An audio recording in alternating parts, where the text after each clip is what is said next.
우리는 지난 주일에 사역 헌신 주일로 지키면서 좀 마음에 사역에 대한 부담도 생기기도 하고 또 내년에 무슨 사역을 할 수 있을까 고민하기도 합니다. 또 이런 생각을 하면서 나한테 좀 어떤 능력이 더 있으면 또 재능도 더 있으면 내가 정말 기쁘게 이러한 사역을 할 텐데 하는 그러한 생각도 듭니다. 성경을 보면 하나님께서는 놀라운 계획을 가지시고 그 일을 이루어 가실 때 항상 우리 사람을 택하시고 사람을 통해서 일하십니다. 하나님이 직접 어떤 일을 이렇게 기적으로 막 일을 하시기보다 사람을 택하시고 그 사람을 통해서 일하십니다. 하나님께서는 아브라함을 택하셔서 아브라함을 통해서 온 인류를 향한 그러한 큰 계획을 하나씩 하나씩 이루어가게 인도하시죠. 그에게 약속하신 대로 한 민족을 이루죠. 아브라함, 이삭, 야곱, 그리고 야곱의 자손들이 이집트로 이주하면서 그곳에서 큰 민족을 이룹니다. 그런데 문제는 그곳에서 노예 생활을 하고 있는 거예요. 그러한 그들을 하나님이 약속하신 땅으로 인도하여 진정한 나라, 하나님의 나라를 이루시기 위해서 한 사람, 또 모세를 부르시게 됩니다. 오늘 우리가 읽은 이 말씀은 모세에게 있어서 아주 중요한 전환점에서 일어난 일입니다. 모세는 전부 120년 살았는데 놀랍게도 그의 인생은 딱 3분의 1씩 40, 40, 40 이렇게 나눠볼 수가 있어요. 모세가 태어나서 40년 동안은 이집트의 왕자로 이집트의 왕궁에서 보냅니다. 그 당시에 최고의 학문을 배웠을 것이고 최고의 문화를 누렸을 것이고 그는 왕자로서 자기는 뭐든 할 수 있다고 생각했을 겁니다. 이집트에서 왕자로 보낸 40년의 기간, 모세의 인생을 한마디로 말하면 나는 원하면 뭐든 할 수 있는 그런 인생이었어요. 그런데 이스라엘 백성이었던 모세는 어느 날 자기 동족이 이집트의 관리로부터 폭력을 당하는 것을 보고 참지 못하여서 이 이집트의 관리를 죽이게 됩니다. 그런데 그 사실이 발각됐어요. 모세는 그로 인하여서 이집트를 떠나서 도망가게 됩니다. 미디안이라고 하는 그러한 광야 지역으로 도망가죠. 그곳에서 또 40년을 보냅니다. 그곳에서 그는 결혼도 하고 장인 이드로가 치는 양떼를 같이 치면서 목자로 40년을 살게 됩니다. 이 40년의 기간을 요약하면 나는 아무것도 할 수 없다는 시기였습니다. 그는 더 이상 이집트의 왕자가 아닙니다. 그는 배반자가 되었고 도망자가 되었고 그는 광야로 숨어 들어가서 그곳에서 이름 없이 그렇게 목자로 살아갑니다. 이 기간 동안 모세는 그동안 그가 가지고 있었던 모든 것 다 하나씩 하나씩 내려놓게 되겠죠. 그러면서 그는 광야 인생 가운데 살아갑니다. 이렇게 40년, 그러니까 지금 80세가 된 모세에게 어느 날 하나님이 나타나셔요. 모세가 장인 이드로의 양떼를 몰고 서쪽으로 가다가 호렙산 언저리에 이르렀는데 놀라운 광경을 목격합니다. 가시나무 떨기가 있는데 그 떨기나무가 불에 붙었어요. 그래서 막 타오르고 있는데 이게 불에 타면은 연기가 나고 다 타서 나무가 이렇게 사라져야 되는데 불꽃은 계속 타오르고 있고 나무는 그대로 있는 겁니다.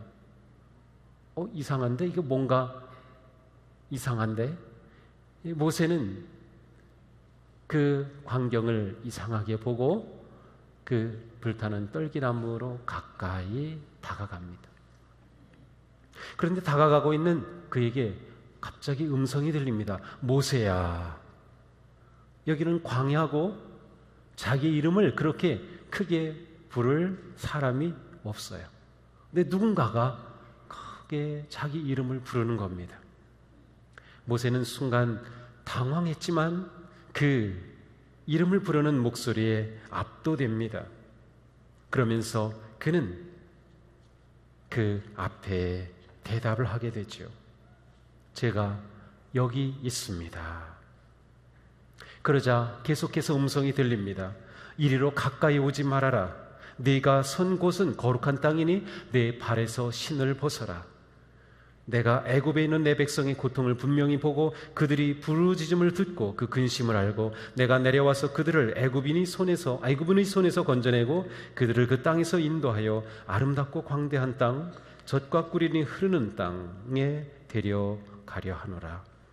이제 가라. 내가 너를 바로에게 보내어 너로 내 백성 이스라엘 자손을 애굽에서 인도하여 내게 하리라. 하나님이 타오르는 떨기나무 가운데서 모세에게 나타나신 거예요. 모세를 부르시고 모세를 보내십니다. 그 과정에서 하나님은 자신의 이름도 알려줍니다. 도대체 누구십니까? 내 이름은 이거다. 나는 나다. 여기서 여호와라는 이름이 나왔어요. 이름도 알려주시고 바로에게 가서 내 백성의 울부짖음을 내가 들었어. 그래서 그들을 구해내려고 하니 내가 가서 그들을 구해내거라 라고 그에게 사명을 주십니다. 그러자 모세는 하나님께 이렇게 대답합니다. 그들이 나를 믿지 아니하고 내 말을 듣지 아니하고 여호와께서 내게 나타나셨다는 것조차도 믿지 않을 것입니다. 한마디로 모세는 거절합니다. 하나님의 사명으로의 초청을 거절한 거예요.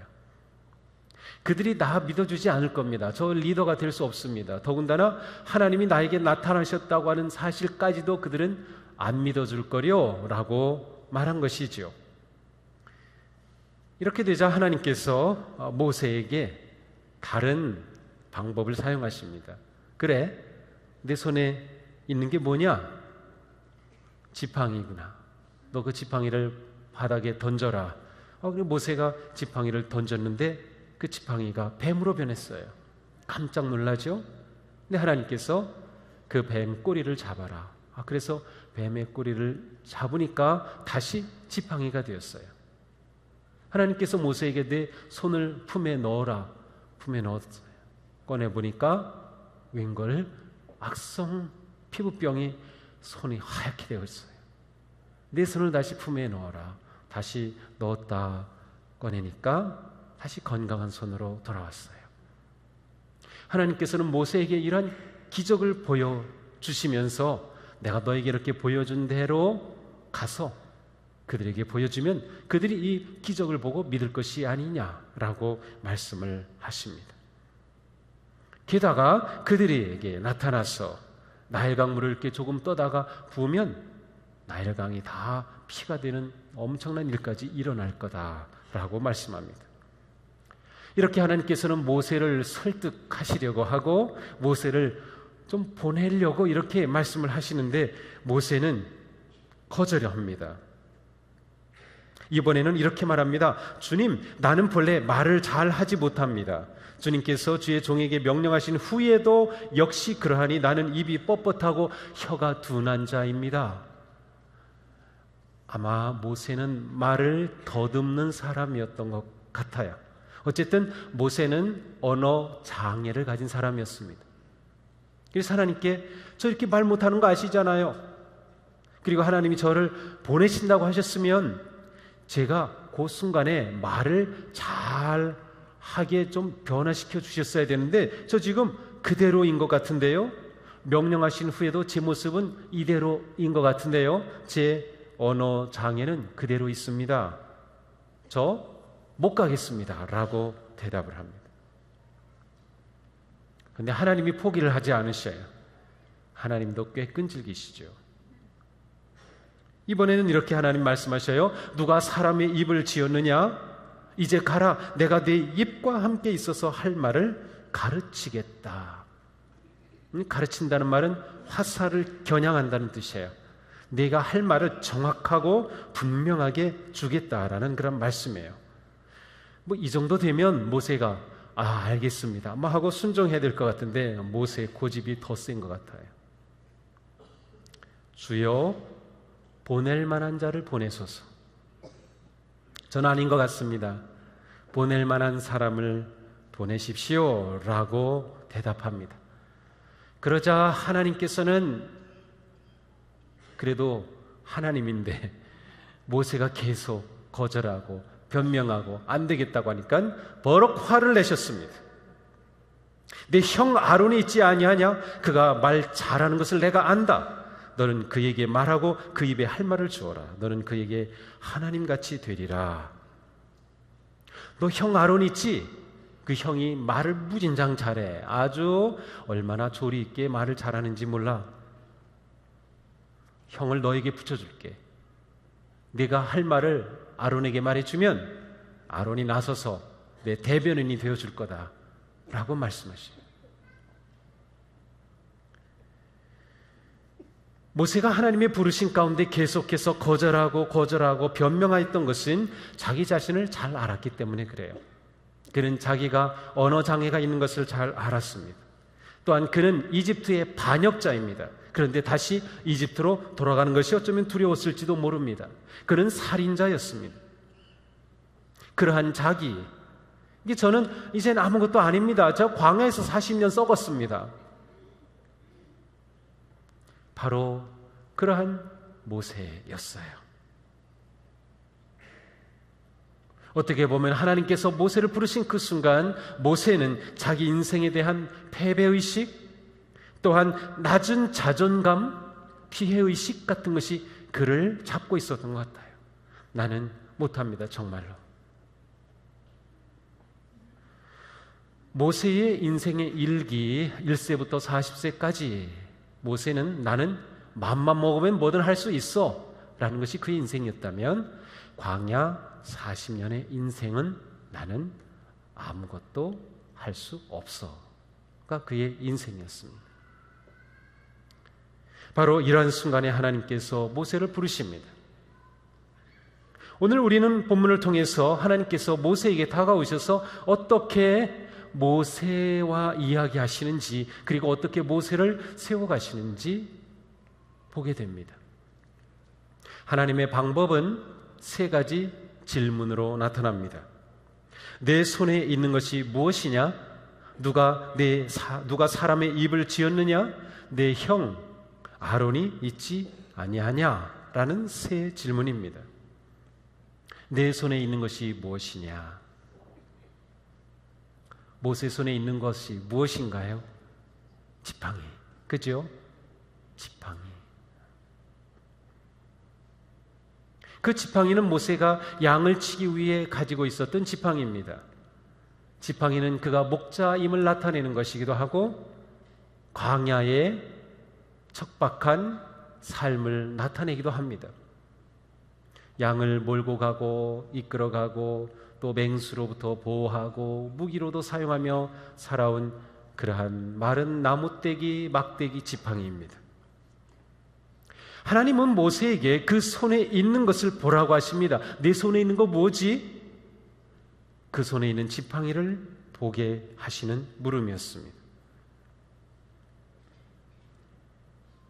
하나님은 모세를 부르시면서 모세에게 특별히 다른 것을 주신 것이 아니었어요. 하나님의 계획은 모세 손에 있는 그것 가지고 일하는 것이 하나님의 계획이었어요. 그런데 모세는 자기 손에 있는 것이 보잘것없는 거죠. 제 손에는 그저 지팡이밖에 없습니다. 이거로 뭐 하겠습니까? 저는 말도 못하고요, 아무것도 못합니다. 그런데 하나님은 모세가 가지고 있는 그것을 통해 일하기를 원하셨다는 겁니다. 그러기에 먼저 그의 손에 있는 지팡이를 보게 하셨어요. 그래서 보잘것없는 그 지팡이지만 하나님의 말씀대로 던지니까 뱀이 되고 다시 잡으니까 지팡이가 되는 그러한 기적도 경험하게 하셨어요. 아, 이게 단순히 마른 나무가 아니구나, 막대기가 아니구나, 이것이 뱀도 될 수 있네, 기적도 일으킬 수 있네, 보게 하신 거였죠. 우리 눈에는 하찮고 가치가 없어 보이고 평범하고 중요하지 않은 것으로 보이는 것자도 하나님께서는 얼마든지 하나님의 뜻을 위해 사용하실 수 있다는 거예요. 그러므로 우리가 주님의 부르심에 응답할 때 중요한 것은 내가 얼마나 많은 능력이 있느냐, 내가 어떠한 재주가 있느냐, 내가 어떠한 힘이 있느냐가 아닙니다. 우리 손에 대단한 것이 있어야 하나님이 아, 그래, 내가 너를 사용하겠다라는 것이 절대로 아닙니다. 우리가 사역자가 되기에 필요한 것은 주님의 부르심을 신뢰하고 내게 있는 그것을, 하찮은 그것을, 막대기 같은 그것을 감사와 기쁨으로 주님께 사용하도록 내어드릴 헌신의 마음, 그것이 우리에게 더 중요합니다. 하나님께서 우리에게 기대하시는 것은 대단한 능력을 가지고 있는 것이 아닙니다.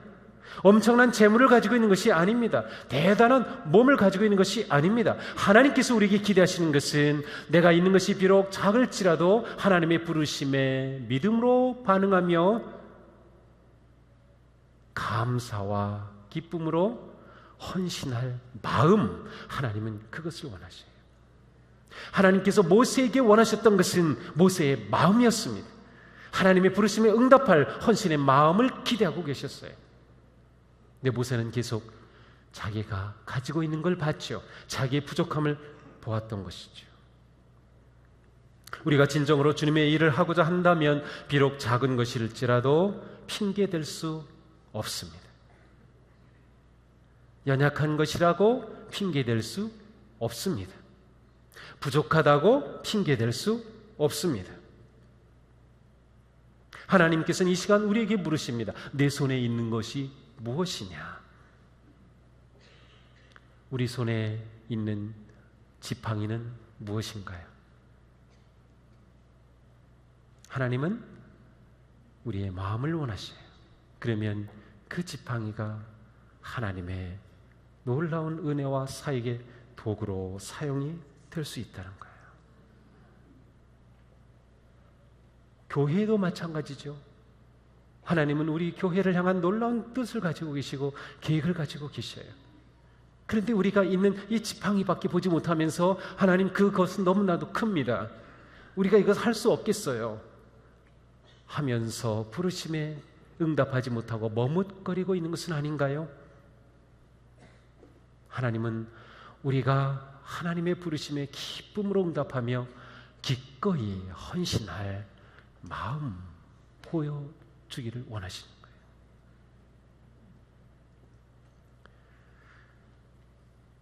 하나님은 머뭇거리며 말을 할 줄 모른다고 핑계대는 모세에게 두 번째 질문을 하십니다. 누가 사람의 입을 만들었느냐? 누가 사람의 입을 만들었느냐? 모세는 자신의 약점을 잘 알았습니다. 그는 언어 장애를 가지고 있었기 때문에 그는 말로 할 수 있는 것이 없다고 생각했습니다. 리더십은 말이 굉장히 중요하기 때문에 자기는 그러한 리더십 가질 수 없습니다 라는 것이 모세의 반응이었습니다.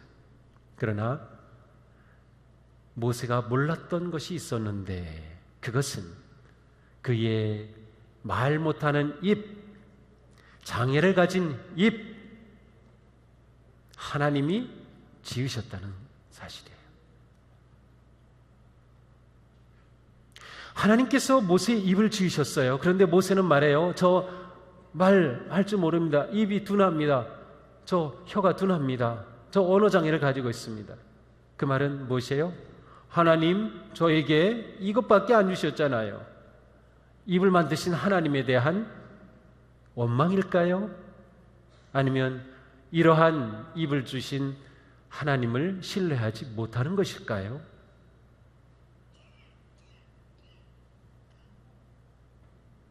아무리 부족하다 하더라도 주인의 손에 잡힌다면 그것은 얼마든지 사용될 수 있어요.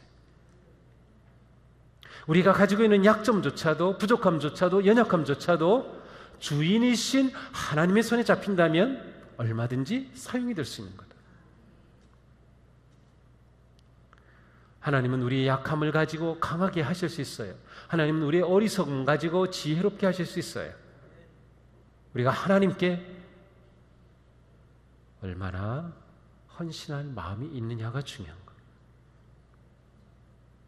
모세가 하나님의 부르심에 순종하고 애굽으로 떠날 때에 그의 손에 들려있던 지팡이를 가리켜서 출애굽기 4장 20절에 보니까 모세의 지팡이라고 되어 있지 않고 그의 손에 하나님의 지팡이가 들렸더라 라고 되어 있어요. 그러므로 부족한 입도 하나님의 입이 되면 되는 거예요. 주인이 누구냐? 그것이 매우 중요한 거죠. 그 보잘것없던 지팡이를 가지고 모세는 이스라엘 백성들을 인도해냅니다. 그 지팡이를 잡은 손을 들었을 때 홍해가 갈라지는 역사가 나타났어요. 그 지팡이를 가지고 바위를 쳤을 때 거기에서 물이 콸콸 쏟아져 나왔어요.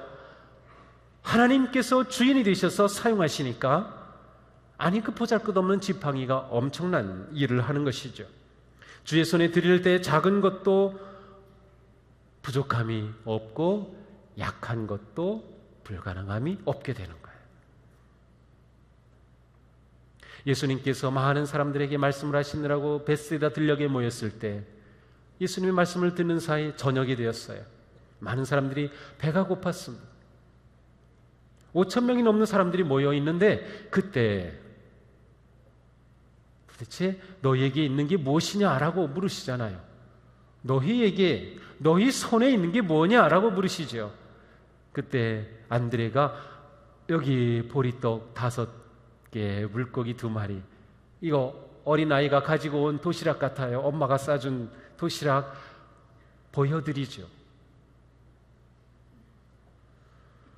예수님에게는 보리떡 5개로 충분했습니다. 제자들에게는 너무도 부족했어요. 아무리 계산해봐도 나오질 않아요. 이것 가지고 어떻게 먹죠? 그런데 예수님께는 남아요. 주님 손에 들려서 하나님께 기도하고 축사하고 떡을 떼니 놀라운 역사가 일어나죠. 5,000명이 먹고도 남은 것이 12광줄이나 되었어요. 우리의 문제는 약한 게 문제가 아니에요. 우리의 문제는 부족한 게 문제가 아니에요. 우리의 문제는 힘이 없는 게 문제가 아니에요. 우리의 문제는 이것의 주인이 하나님이심을 인정하지 못하는 거예요. 우리의 문제는 하나님의 손에 잡히면 무엇이든 하나님이 이루신다고 하는 믿음이 부족한 거예요.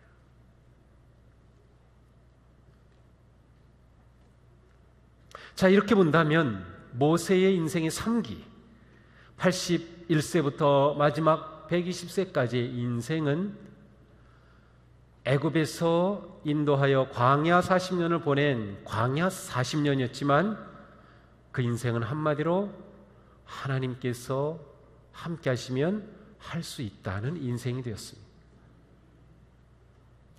내가 원하면 모든 것을 할 수 있다 해서 나는 아무것도 할 수 없다 해서 그는 하나님 안에서 나는 무엇이든 할 수 있다로 바뀐 거죠.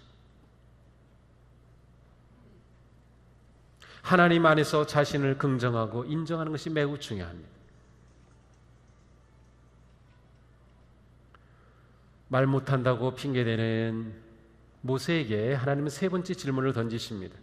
내 형 아론이 있지 아니하냐? 내 형 아론이 있지 아니하냐? 아마도 모세는 형과 헤어진 지 40년, 형이 아직도 살아있었구나. 형이 말을 잘하고 아주 언변이 뛰어나기 때문에 하나님께서 형을 나에게 붙여주시겠다고 그렇게 말씀하시는 걸 듣는 겁니다. 말에 능통한 아론과 내가 함께하면 된다. 내가 하고 싶은 말을 아론에게 말해주면 아론이 대변인 뒤에서 너를 위해 말해줄 거다. 내가 너에게 준 말을 잘 전해줄 거다 라고 말씀하시죠. 하나님의 방법은 언제나 모든 성도들이 함께 협력하여 팀으로 일하는 것입니다. 이것이 하나님의 방법입니다. 우리가 그리스도의 몸인 교회를 이루고 있다고 하면 우리는 서로 힘을 모아 협력하여 팀을 이루게 될 때 하나님의 일을 이뤄갈 수 있어요. 매우 중요합니다. 건강한 교회, 행복한 교회는 어떤 교회인가? 모든 성도들이 서로 협력하여 팀으로 일하는 교회입니다. 내가 부족함을 인정하는 거예요. 상대방의 부족함도 인정해 주는 거예요. 하지만 내가 가지고 있는 것, 상대방에게 있는 것, 내가 없는 것 그 사람이 가지고 있어요. 내게 부족한 것 누군가가 또 있어요. 함께 모여 우리는 협력하여 팀을 이루는 거예요. 그리스도의 몸의 이미지가 그래서 중요합니다. 우리가 그리스도의 몸을 이룬다고 할 때 몸에는 각각의 지체들이 있어요. 이 몸의 지체가 서로 연결되어 협력하지 않으면 몸의 균형이 깨지고 몸이 무너지게 되죠. 나 한 사람이 매우 중요한, 소수의 사람이 열심히 나서서 일하는 것은 좋지만 바람직한 방법이 아닙니다. 하나님의 방법이 아닙니다. 하나님은 우리가 협력하여 팀으로 섬기기를 원하십니다. 우리가 한 교회를 이루는 지체라고 하면 반드시 내 역할이 있습니다. 반드시 내 역할이 있어요. 정말로 중요해요. 우리는 우리 자신을 너무 과소평가하면 안 돼요.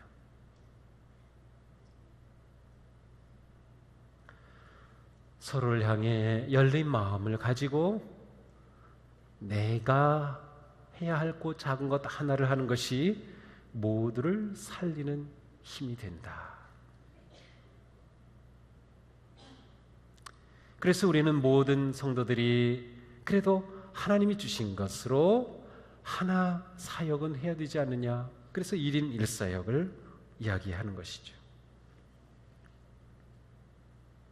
하나님께서 모세를 보내실 때 그가 갑자기 달라진 것 없습니다. 그가 갑자기 능력을 받은 것 없습니다. 그가 갑자기 말을 잘하게 된 것도 아닙니다. 그는 여전히 말을 더듬거렸고 그는 여전히 약점을 가진 부족한 성격 그대로였습니다. 하지만 하나님의 부르심에 그가 아멘으로 응답하고 나아갈 때 하나님은 그를 통하여 놀라운 일을 이루어 주십니다. 하나님의 부르심을 믿고 지팡이를 잡고 나아갈 때, 하나님의 인도하심을 믿고 나아갈 때 하나님은 그를 통하여 놀라운 역사를 이루시죠. 출애굽이라는 전무후무한 위대한 역사가 모세의 헌신을 통하여 일어납니다. 사랑하는 성도 여러분, 우리 손에 있는 것이 아무리 보잘것없다 하더라도 그것이 주님의 손에 잡히기만 하면 주님은 우리를 통하여 놀라운 일을 이루어 가신다는 겁니다. 우리는 넉넉히 이 땅에서 하나님의 나라를 아름답게 세워갈 수 있습니다. 우리는 넉넉히 다음 세대를 일으킬 수 있습니다.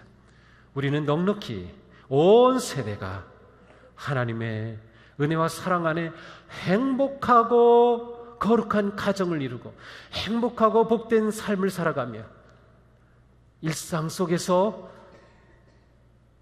하나님의 영광을 경험하는 정말 멋진 성도가 될 수 있습니다.